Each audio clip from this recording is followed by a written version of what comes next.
If you are exploring company setup options in Dubai and have come across DIFC, you're probably asking, is it worth the higher cost? How is this free zone different from other free zones? And who is it really for? In this video, we'll cover what a DIFC company is, how it works, who it is best suited for, and the key pros and cons so you can decide if this is the right fit for your goals. Before we start, my name is Shiraz Wahid and I'm the co-founder at Leopardus World, where we have helped many of our clients and families with trust, foundation, and other asset protection strategies in Dubai. If you would like my help in doing the same, you can apply for a free and customized asset protection plan by clicking the link in the description below. DIFC stands for Dubai International Financial Center. It's a special economic zone located in the heart of Dubai with its own independent regulator and legal system based on the English common law. Unlike most other free zones in the region, DIFC was specifically designed to attract financial institutions, professional services firms, and private wealth clients. It is not a low-cost option, but it was never meant to be. The first thing to understand is how a DIFC company works.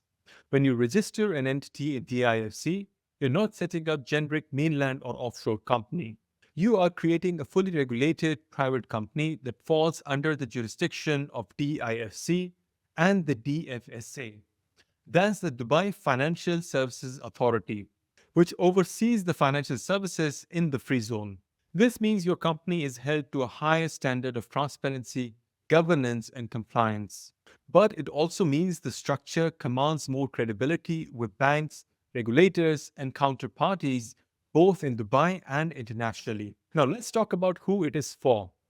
The typical DIFC company client is not looking for a cheap trade license. They're often high net worth individuals, family offices, or business owners who need something durable, recognized, and clean. For example, someone setting up a holding company for their international assets, a founder preparing to exit a business and ring fence the proceeds, or a family head building a succession structure that can support trustees, protectors, and multiple generations. In short, the DIFC company is for someone who values perception and long-term control more than the short-term cost. So what are the real advantages of a DIFC company? The first one is reputation. A DIFC entity is seen by global banks and professional advisors as a serious, fully governed corporate structure. You're not battling the offshore stigma or the compliance headaches that often comes with it. This can significantly improve your banking options, especially when combined with a DIFC Foundation or SPV.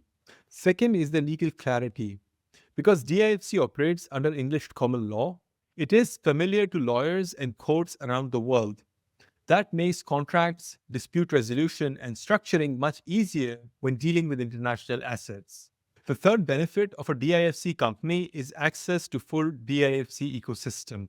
That includes regulated custodians, trustees, tax advisors, fund managers, and top-tier legal counsel. If you're building a structure that spans multiple jurisdictions or includes trust, funds, or asset protection vehicle, their ecosystem is not just helpful, it's often essential. But there are also limitations. Cost is one of the most obvious one. A DIFC company setup is significantly more expensive than a regular Dubai Free Zone entity. Expect to pay several $1,000s just for basic incorporation, and that's before any regulatory approvals, office costs, or professional fee. But for clients who only need a trade license or simple holding vehicles within DIFC, there are more affordable options.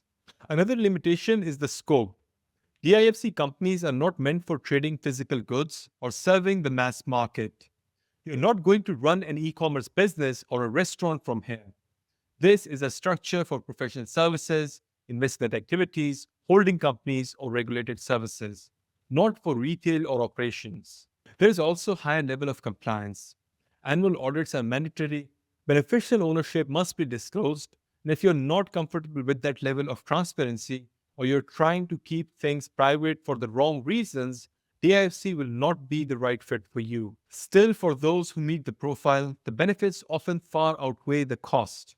You get a clean, internationally respected entity in one of the most well-regulated free zones in the world. You gain access to global banking, you build trust with regulators and professional partners, and you position your structure in a way that supports both wealth preservation and succession.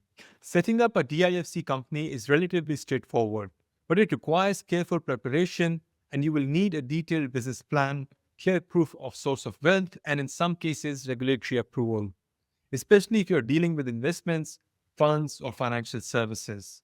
The incorporation process usually takes a few weeks, and you will want to work with an advisor who understands both the technical and strategic aspect of the setup. So, is a DIFC company the right fit for you? That depends entirely on your objectives. If you need a low cost license or you're launching a volume based business, probably it is not. But if you're building a structure around long term capital, succession, or international banking, and you want jurisdictions that commands respect, DIFC is one of the most strongest tools that you can use. If you own a business or real estate, don't wait for legal or health crisis to start thinking about protecting your wealth. Many people think asset protection is only for ultra wealthy. But the reality is that some of these solutions cost as much as setting up a free zone company in Dubai. If you want to secure what you have built and ensure your legacy, you can request your free and customized asset protection plan by clicking the link in the description below. And if you're serious about building long-term financial security, you should really check out my next video right here.